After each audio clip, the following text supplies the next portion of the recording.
Some textbooks have what's called a zeroth law of thermodynamics. So really there are four. And you call this zero because it really should be before the first law of thermodynamics.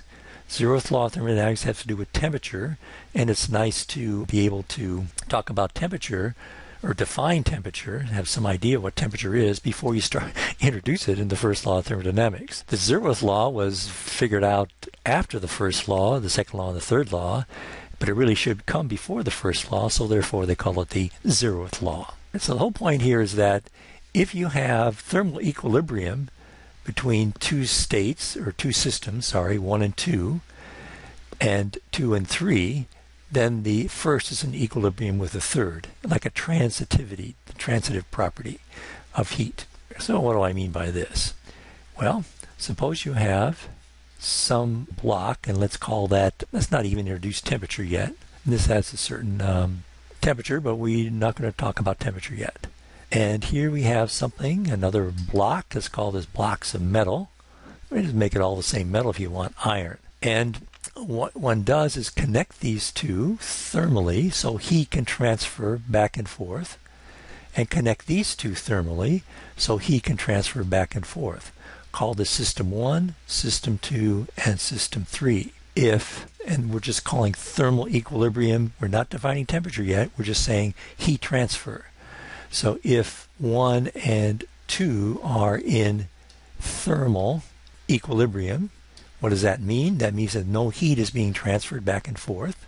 And if 2 and 3, systems 2 and 3 are in thermal equilibrium, no heat being transferred back and forth here, so everything is at equilibrium, then 1 and 3 are in thermal equilibrium.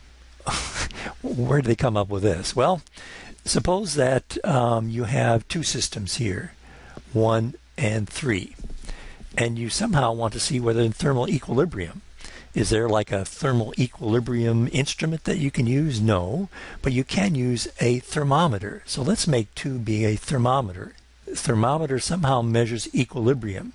So if you put a thermometer here and you get a reading, okay, so you get a reading there with a thermometer, and you put a thermometer here, and you get a reading with 3, and the reading of the thermometer is the same when they're both in thermal contact, everything is equilibrium, then you know 1 and 3 are in thermal equilibrium.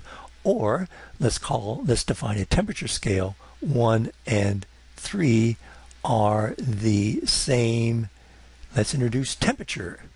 If 1 and 2 and 2 and 3 are same temperature. So that's a zeroth law of thermodynamics. It essentially defines how you can say two things, say 1 and 3 are thermal equilibrium. You introduce some sort of scale, and with thermometer like a mercury thermometer, or in fact you can use an ideal gas, PV equals nRT, and define temperature that way, the ideal gas thermometer. But it just gives you an idea, if this reads the same as this, then 1 and 3 are at thermal equilibrium. There'll be no heat flow transferring back and forth. That is the zeroth law of thermodynamics.